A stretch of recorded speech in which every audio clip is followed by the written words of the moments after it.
Welcome to Tokyo Wave, recorded in a live studio in Harajuku, Japan, with your hosts Aaron and Parker.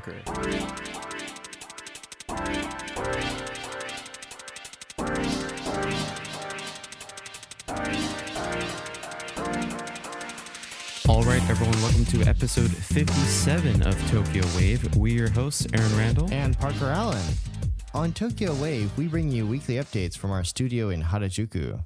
Join us in segments featuring this week's top news, political happenings, business, and other random garbage. To get us started, here are this week's top news highlights. Online reservations for large-scale vaccinations in Tokyo and Osaka areas to start on May 17th. South Korea expresses hope for holding summit with Japan to improve ties. 42-year-old mayor in eastern Japan gets COVID shot ahead of elderly. This week in Japan. All right, our first story. Online reservations for large-scale vaccinations in Tokyo, Osaka areas to start May 17th. The Mainichi has reported that Japan's Ministry of Defense has announced that it will start accepting online reservations for large-scale coronavirus vaccinations in the Tokyo and Osaka areas on May 17th, ahead of opening 2 mass inoculation centers in those cities on May 24th. The areas where vaccination appointments can be made will be expanded in stages to avoid a flood of traffic that could disrupt the reservation system. Appointments can only be made over the web or via the Line free messaging app. You know, this definitely echoes the issues that they were having with the phone reservations for COVID vaccines for the elderly. You know, earlier in the month, there were several reports of the phone lines basically reaching capacity because so many people were trying to call at the same time to get a reservation for themselves or their loved ones. Yeah, people couldn't even make phone calls, right? Exactly. So I definitely understand the rationale for moving these online. Hopefully the online systems will be not bug prone. Yeah, I was just about to say, hopefully the servers, they have enough server space bought up already. We want the big one. Get us the big one. Put it on the cloud. Yeah, AWS crashes all the time now, so. Uh-oh. Yeah. So, residents in the 4 prefectures of Tokyo, Saitama, Chiba, and Kanagawa who are aged 65 and older and have vaccination tickets are eligible for inoculation at the Tokyo site, while residents in the 3 prefectures of Osaka, Kyoto, and Hyogo who fulfill the same criteria can get their shots at the Osaka site. Reservations can be made from May 17th for residents of Tokyo's 23 wards and the city of Osaka, from May 24th for those who live in Tokyo's remaining municipalities and Osaka Prefecture, and from May 31st for residents in all 7 prefectures. Actual vaccinations will start a week after reservations open. Uh-oh, so basically people in the high-rent districts get first dibs. Right. Ouch. But this is only for 65 and older, right? Yes. Okay. So we're still not eligible, obviously. So they're making everyone 65 and older use a smartphone application. Well, they can still do the traditional vaccination reservation system, but I think that that's for older people. I think it's 75 and older right now. Okay. So people in the sort of 65 to 75 age range, which encompasses a lot of the Japanese population, will be able to go to these mass vaccination sites and ideally be able to get their vaccination earlier. And also take pressure off the local vaccination schemes, which have been encountering a lot of trouble in rolling these out, especially in underserved municipalities and areas where there aren't enough people to service all of these vaccination requests. Right. And so this is managed basically by the Japan Self-Defense Forces. Okay. So eligible people can choose where to get the shots, either in their area or the large-scale inoculation centers. But those who receive the first shot locally cannot make an appointment for the second at a mass vaccination center. A special website for appointments and the booking system for the Line app will be launched shortly. I just did a facepalm right there. Because, so if locally you get your first shot, you can't get your second shot on this new system. Exactly. Wow. Yikes. That's just adding in more complications, no? Yeah, I mean, it's logical. But I can imagine that they're going to have some people who said, well, I thought I could get my second vaccination through the mass vaccination center, and what the hell?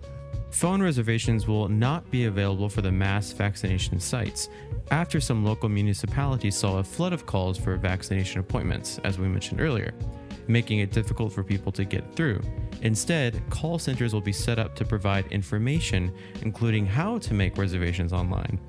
To make a reservation, a vaccination ticket sent from one's local government is necessary. Yeah, that sounds pretty complicated. And so there's a phone line to explain how to use the online system. So you've got like a 65-year-old couple, and they're like, it's Saturday. Everyone's gonna call on the weekends, right? And so they're gonna wait like 5 hours to talk to a rep, and then the phone cuts off. There's so many like possibilities. Like, we talked with Stephen Aggie before about how Japan's like a rule-based society, but man, I think with these vaccinations, they have to be kind of flexible. Yeah, flexible and just aggressive. They need, I would love to see trucks coming into certain like municipalities that have every Wednesday there's a truck that has 500 vaccinations or 1,000 or something, right? Well, so where I'm from in Tennessee, they actually use the local bus terminal, and you could do a drive-through vaccination. And you haven't really heard about that sort of a scheme being set up in Japan. Obviously, the logistics are more difficult because there's less space to set up such a scheme, and right. maybe there's some aversion to having people in their cars while they're getting these vaccinations, and then, pull forward if you have any side effects. It's like, whoa, what if they can't pull forward? Yeah, I guess another big component here is they want to monitor the first wave of vaccinations that go into the 65 and older crowd, which, as you said, compromises so much of the population here. We'll see how it goes.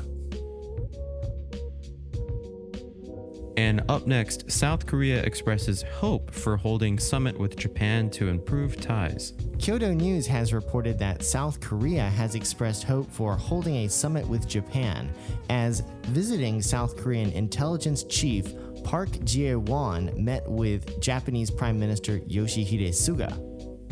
South Korea's Yonhap news agency reported on May 13th that the head of the National Intelligence Service conveyed to Suga during the Wednesday meeting in Tokyo the need to improve bilateral ties.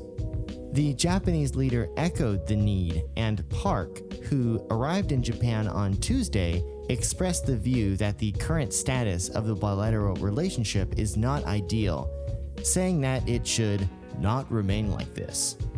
Suga and South Korean Prime Minister Moon Jae-in held telephone talks in September last year, but the two neighbors have not held an in-person summit since December 2019, when Suga's predecessor Shinzo Abe and Moon met in China. Japan and South Korea have been frenemies for decades. Of course, they have a lot of trade with each other, so there is need to have a bilateral relationship, but there are a lot of history-related challenges that face the two countries. Yes. And it's also a very divisive topic in South Korea because the easiest way to gain domestic support in South Korea is to bash Japan. But at the same time, that does not coalesce very nicely with having a bilateral relationship. Right. I.e., making more money. The Japanese and South Korean foreign ministers held their first talks in more than a year in London earlier this month, but failed to span the divide over historical issues. Park also held a telephone conversation on Wednesday with Toshihiro Nikai, Secretary General of the ruling Liberal Democratic Party and the party's number 2 in command. The two, who have known each other for about 2 decades, agreed that both sides should work hard to improve bilateral ties. Yeah, obviously this is a very sensitive topic. There are extraordinarily historical complications between the two countries. However, from like a commercial business perspective, I mean, we're so close to South Korea, and there's really so much that the two countries could mutually benefit from each other if things were a little bit more open. Yeah, and it's really disappointing that these historical issues have continued to cause such a divide between the two countries because, we're talking about things that happened 80 years ago. Yeah.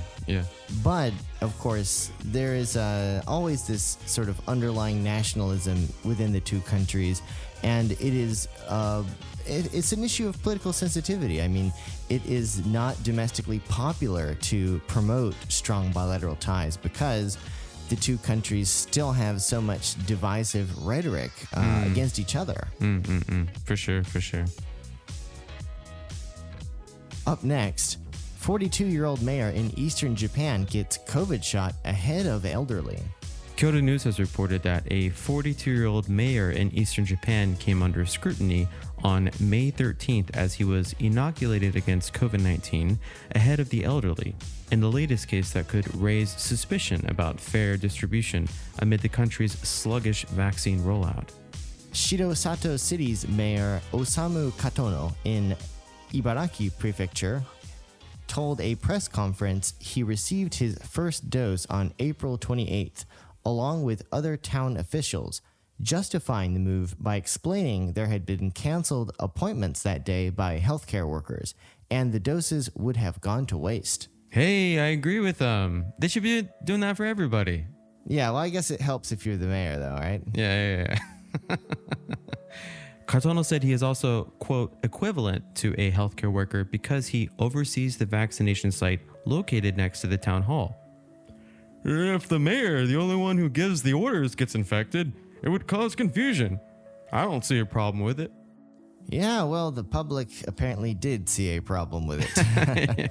So, Japan last month began inoculating people aged 65 or older, and some town mayors apparently, following the vaccine rollout for healthcare workers in February. The mayor's move is drawing backlash as many seniors have been unable to secure bookings by phone or online due to the slow vaccination progress. Deputy Mayor Fujio Nakata, 65, and the head of the town's education board, Hideo Takaoka, 65, also received their first doses of the Pfizer vaccine together with the mayor. Katono plans to get his second shot later this month. Nakata later told reporters he is sorry because healthcare workers and senior citizens should have been given a priority. But now I can go to Kebakura, so I'm not that sorry. Sorry, but not sorry. Like, this is a very Justin Bieber sorry sort of situation I'm thinking here. Their case followed that of Sogo Yamana, the 62-year-old mayor of Kamikawa in western Japan's Hyogo Prefecture, inoculated May 6 with a dose that would have gone unused due to a cancellation. He said Wednesday he received the jab for the sake of the town's, quote, crisis management. Yeah, sounds like the same sort of logic there. Yeah.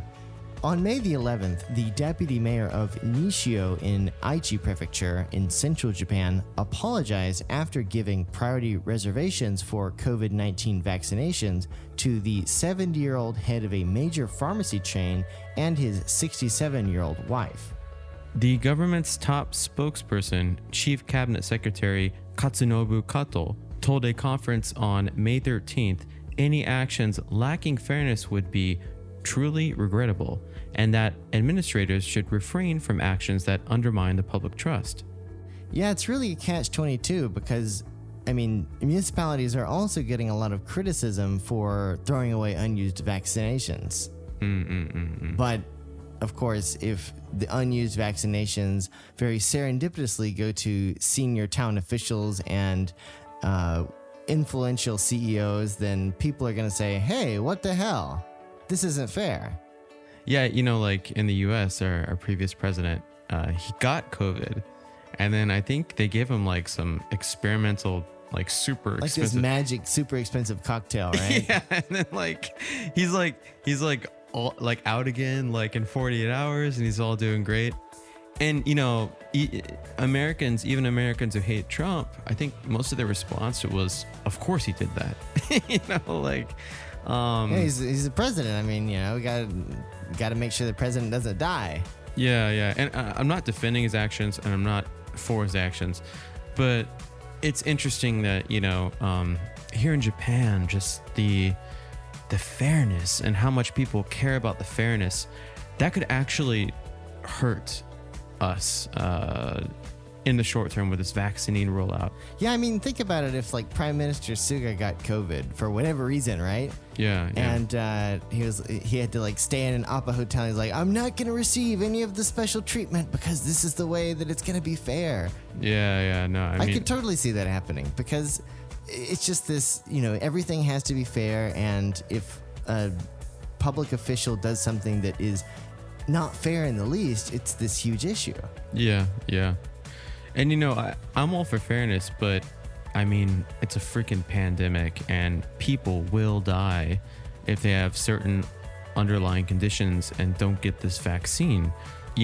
Obviously, half of the population of any country doesn't like the current leader, right? We just mentioned Suga. I'm sure 50% of Japanese don't like him, right? So they might hear that story and be like, of course he shouldn't get the vaccine. But, not just Suga. Let's talk about just the tens of thousands of, local, prefectural, other leaders around. Just if the vaccine's available and it's a cancellation, let people get the vaccine. Yeah, and I think in America we saw a lot of local mayors sort of very proactively getting the vaccine and making a big deal about it to show people that, look, we're getting the vaccine too. You should too. It's safe. It's great. Yeah. That also has to do with we have the anti-vaxxer thing in America as well too, right? So they have to publicly be like, hey, it's okay, guys, I got it. The next day they're in the ICU. No, I'm just kidding. Yikes. I mean, from a scientific perspective, the more people that had the vaccine, the safer we are. We just need to get it out. There needs to be absolutely no barriers to this, in my opinion. Forget fairness. If it goes top down, let it go top down. That'll speed up the process, in my opinion. Yeah, I think we really have to have a more proactive look at this whole vaccination thing, this whole have versus have not. I mean, even the whole thing with starting with the elderly, I mean, some people are against that. I mean, personally, I sure would like to get my vaccine. I understand the rationale for doing things with this age-based system, but it's still is it fair? Is it not fair? Well, depends on what your definition of fair is. Yeah. I'm sure if they came out tomorrow and said, okay, next is going to be teachers. Let's give teachers the vaccine. People would have a problem with that, but... Those damn teachers sucking up all our tax money and teaching our kids this dumb learning shit. I mean, That's not fair. Whatever way can speed up the process to getting us to 80% population vaccinated. I mean, if we have to go through different target groups that we think are quote unquote more essential, they're more at risk, let's just do it and get it done with. No complaining. But you have to use the Line app. Yeah, everything's got to be done through Line. Even though there was that big data breach. Yeah. It's fair. I think they've hired 2 data scientists though in the past couple months, so things should be a little bit more put together now. Yes, and I'm sure they make about the same salary as a McDonald's line manager. Oh my God. Oh. Let's see how it goes. Well, we're up to 5 million vaccinations in Japan now. And I think we're about to have 100,000 vaccinations a day, which is still not good. I think the government has said they want to ramp it up to 1 million vaccinations a day. That would be great. And it's going to be necessary because, that's the 120 million population, right? So yeah. And they said the target was September, right, to have everyone inoculated. So that would make sense. That's about 3 months for the first shot, and then it probably won't be September, but somewhere around there. We shall see. Yeah. All right, and up next on Tokyo Panic Room, we're going to talk about vaccine tourism.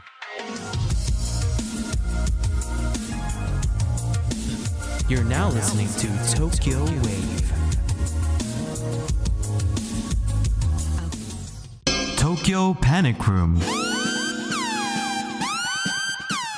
So recently, I think a lot of expats living in Japan and long-term gaijin such as ourselves have been talking about, are we going to go home to get the vaccine? And a lot of people from countries where the vaccine is widespread, of course, the United States, as well as many places in Europe, have been debating and toying with this idea of going back home to get vaccinated. And now, Guam in the Asia Pacific region has decided that this might be a great way to boost tourism. So, a recent report from the Guam Daily Post talks about Guam's vaccination tourism program, which is hilariously titled Air V&V, and it will soon be open to foreign tourists. Wow. A lot to unpack here. Yeah, for sure. So basically, the Guam Tourism Board has co-opted the popular vacation booking service Airbnb and called their program Air V&V. Clever name, good idea. I wish we had done this first. So Guam is on the verge of becoming an official COVID-19 vaccination and tropical vacation destination for American expatriates, and could soon be also where non-U.S. citizen tourists can also get vaccinated at their own expense. Maybe they'll have vaccination cruises as well. Yeah, that doesn't sound like a great idea. Just a joke. So at the same time, the governor's chief medical advisor, Dr. Michael Cruz, on Friday said the initial PCR testing-based plan to reopen Guam's tourism was, quote, too risky. That's why the governor changed it to a plan that's based on full vaccination. Well, we can't get the tourists who are vaccinated because no one's been vaccinated in Asia, so let's get the tourists to get vaccinated. I would have loved to have been a part of this meeting. I mean, did he just reword something? Yeah. It's like... It's the president of their Guam Visitors Bureau must be Johnny Cochran. It's like... That's great. So all these items were brought up during the meeting of the governor's recovery task force.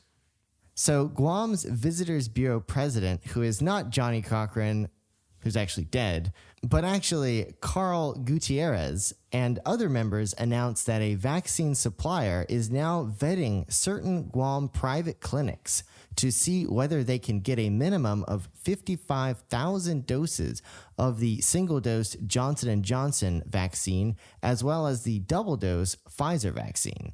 Task force members said that those minimum 55,000 doses are available either for the government to purchase or for the Guam Visitors Bureau to look at. Gutierrez and other members said that once these private clinics pass the vetting process, they can start offering the vaccines for paying customers, whether foreigners or not. The U.S. Food and Drug Administration authorized vaccines allotted by the federal government for U.S. citizens, and others living in Guam are free of charge. Gutierrez, who presided over the task force meeting, said Johnson & Johnson is now selling its vaccines to the private sector, and its supplier has reached out to Guam. Doesn't this sound like a drug dealer? Oh, no. Yeah. Hey, I got these extra vaccines, you know, they could just kind of fall off the back of the truck here. I hear you guys are having a little problem with your tourism thing, you know, bada bing, bada boom. So remind me, Guam is, one of those kind of hard to define territories. But if you have a U.S. passport, it's basically, it's almost like visiting a state. I'm not that familiar with the history, but I think it is a relic of the United States and other territories who, about 100, 150 years ago went through this sort of imperial conquest across these Pacific islands. And so Guam is an administrated territory by the United States. Right. Yeah, I'm reading about it now. So it's not a country, but it is a territory of the United States. And yeah, as you mentioned, it's kind of a relic from pre-World War II, the Pacific War, right? But this makes me think, so Americans can really easily go back and forth to Guam, right? Yeah, it's if you've got a U.S. passport, you just kind of show up and the TSA guy says, well, are you here to get that vaccine too, buddy? Got mine last night. That'll be $20. No, sorry, 200. It's inflation. The US dollar used, that ain't worth shit over here anymore. So Gutierrez, a former governor, said that if private clinics in Guam get the go signal to obtain at least 50,000 doses of the Johnson & Johnson and Pfizer vaccines, they can open the vaccination to non-American tourists. So he hopes the cost will be low. This is in addition to Guam's already ongoing humanitarian and tourism accommodation for American expatriates living in Asian countries where vaccine rollout remains a struggle. Sound familiar, Aaron? Oh, yeah. Oh, yeah. I mean, I'd love to go there and get a vaccine, but my biggest fear is go there and then, boom, entry ban, everybody. Japan, right? Stuck in Guam. Like, the next time I leave Japan, I'm going to, like, leave with all the stuff that I need, expecting to, like, not be able to get back in. To be honest with you. Yeah, it's still, it's not 100%, right? Yeah.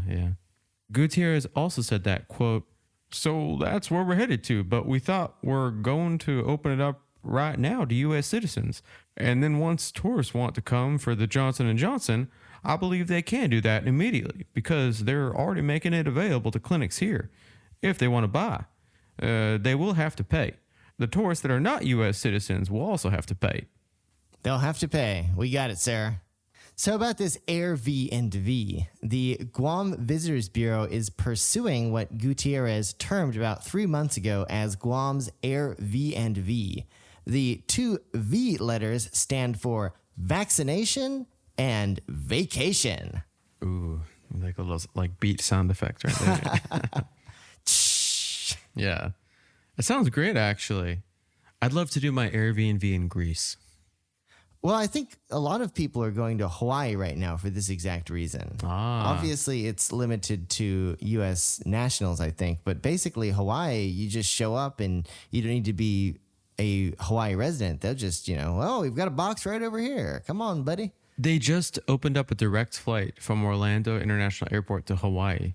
And that flight time's like really long because like Florida is just so far away, right? Yeah. Why would you want to go from Florida to Hawaii? Probably for the vaccination, right? And but you can get it in Florida already, can't you? Oh yeah. It's everywhere in Florida. They've got so many vaccines in Florida that people are like don't know what to do. I don't really know if I want to get the vaccine. I heard this like 9 people out of a couple million had some weird side effects. It was funny, Dave Chappelle was recently on the Joe Rogan Experience, and I think Joe Rogan was talking about what's going on in Florida. Florida's going back to normal, and Dave's like, yeah, I'm not sure if I'm ready to go back to Florida. It's sounds pretty crazy with the whole pandemic situation down there. Yeah. Things are bad when Dave Chappelle's like, yeah, I'm not gonna go there. He should be like the State Department and issue like travel advisories. Dave Chappelle says that it is not that great of an idea to go to Florida right now. Yeah. My other friends who he suggests spring breakers check out Ohio. Oh man. So the Tourism Bureau is just waiting for a final decision from Governor Lulian Guerrero on the initial requested allotment of 1,500 doses for a pilot vaccination tourism program for American expatriates. Which is already becoming a topic of discussion among Tokyo Twitter users. Interesting. See, this is an example of where I think it's a good idea to target a group and give them the vaccination first. I mean, who's going to want to fly if all the flight attendants and the pilot are not vaccinated, right? Another factor for pursuing the marketing of this Guam Airbnb is the quarantine protocols that the governor and the Department of Public Health and Social Services will roll out for the May 15th tourism grand reopening. Some American expats have arrived on Guam to receive their FDA-authorized vaccine while vacationing for weeks. But a pilot program with initial doses for 1,500 people could open the door for others. The estimated number of American expats in Korea, Japan, and Taiwan alone is more than 200,000 people. Also, in the Philippines alone, There are about 350,000 dual citizens and expats. Wow. Yeah, and they've only got 50,000 doses? Yeah, the Philippines is also another really, really tough area right now for COVID. It's really bad. Yeah, I can imagine Guam might get more than what they bargained for. Yeah, they could. All these stinky Americans showing up all at the same time. Where's my vaccine? I'm an American. USA, come on. Where's the jab? Give me the jab. It's like it would be like in Scarface when all the Cubans escaped to Miami and they like put them behind like fences like on the beach And like camps, right? Yeah. Like stick us all in camps. Well, we told you it was going to be an Airbnb. What were you expecting, the Ritz-Carlton?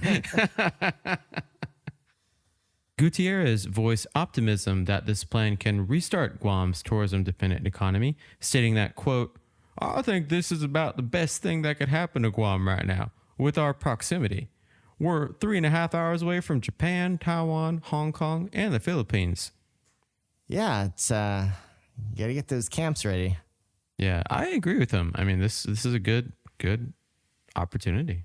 Yeah, I just wonder if they have a way to limit the demand, though, because, it could overwhelm the supply. Oh, yeah. They've got to come up with some kind of rules. I can just imagine it costing more. Yeah. Oh, we said it was going to be $200, but actually it's $2,000 now. Still want it? You came here. Come on. $2,000. Take it or leave it. Oh, man. Sucker.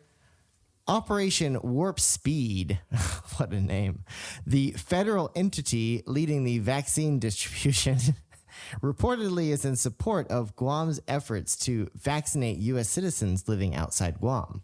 In a phone conversation between the governor and Army General Gustav Perna, the head of Operation Warp Speed, Perna agreed to raise the vaccine allotment for Guam if the demand increases. Can we just call him General Warp Speed?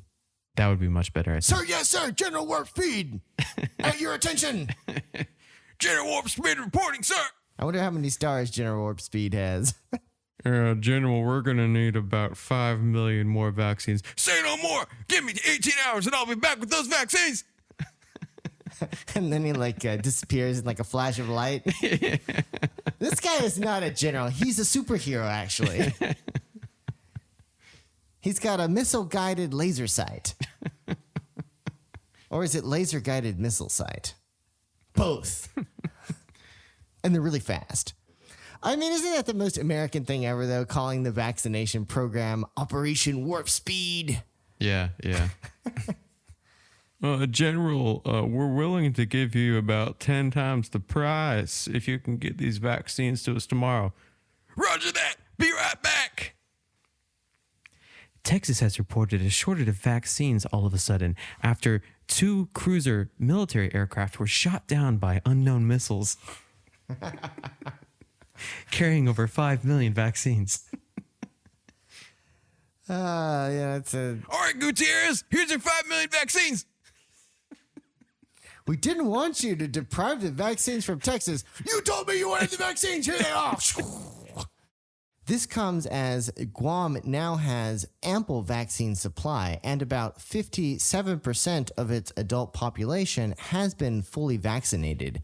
And as a result, vaccination is generally no longer limited to residents or U.S. citizens living on Guam.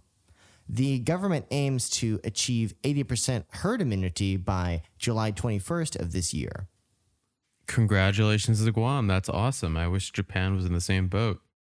You know, this comes as I think a lot of the people who we know are also considering whether to go back or go somewhere to get their vaccine. Yep. Or wait for Japan. Yeah. Yikes. I'm all for it. If we could get some kind of guarantee that we wouldn't be banned out of Guam, I wouldn't want to be stuck in Guam, you know? So, all right, I was actually just watching this thing on Vox or something, and it was about this like hippie commune that meets every year in Panama, and they met at the start of the COVID-19 crisis.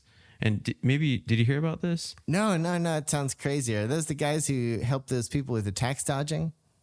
No, those are different group of people. Different hippies. Yeah, these hippies were just there, like, hanging out with the like local natives and everything. But as soon as COVID-19 hit, all the local natives like chilling and camping with them disappeared, and then the military came in, and these guys are all like like high as a kite, like, and then like you've got these military there with like AK-47s and shit, and they're like, you gotta get out of here, or they're like, you can't leave. Like every day it would change. Like they would say like, okay, you're gonna have to stay here for the next like 2 months, and everyone was like panicking and freaking out.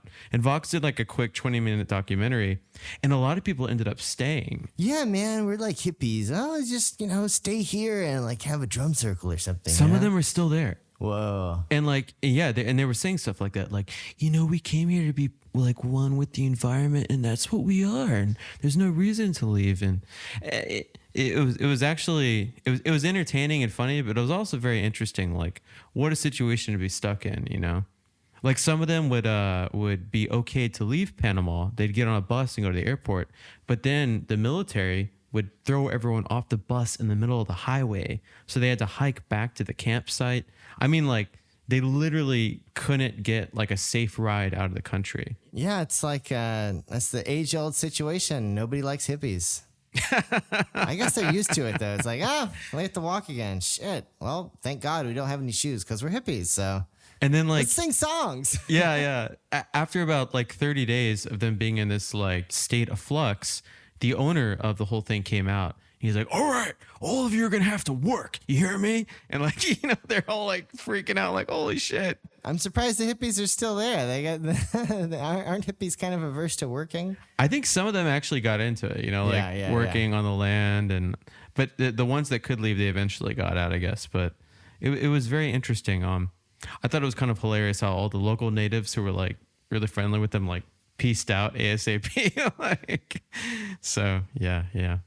I guess, the reason I bring that up is just the thought of leaving Japan and being stuck maybe in Guam or, another island nation. Just reminded me of that story. And yeah, it's a real fear a lot of people have. If you leave now, will Japan introduce a ban while you're outside of the country? Yeah, and I think that's still something that a lot of people have to keep in mind as, we're still in a pandemic situation and lots of things are still unclear. Yep. I mean, I think a lot of people sort of still have it in the back of their minds because there was a 6-month period from about April to October of last year where exactly what you're talking about actually happened. And foreign residents of Japan were not allowed to come back in the country unless there were special circumstances. Yeah. And so there's, of course, while it's low likelihood at this point, there is a non-zero possibility that could happen again. For sure. Yeah, I guess to each his own. Just be diligent and do your research before you leave the country if you want to be part of this Airbnb. Airbnb, what a name. Yeah. I wonder if Airbnb.com is available. Probably not. Purchased by the Guam Tourism Bureau on May the 1st. I'm also wondering if Airbnb might be like, hey, Guam, don't use that. You're kind of ripping us off here. Yeah. Why didn't Airbnb launch something like this? Like team up with Airbnb on Airbnb. I mean, this kind of goes back to an argument I made on the podcast before. Like, why isn't there more like private support from private companies?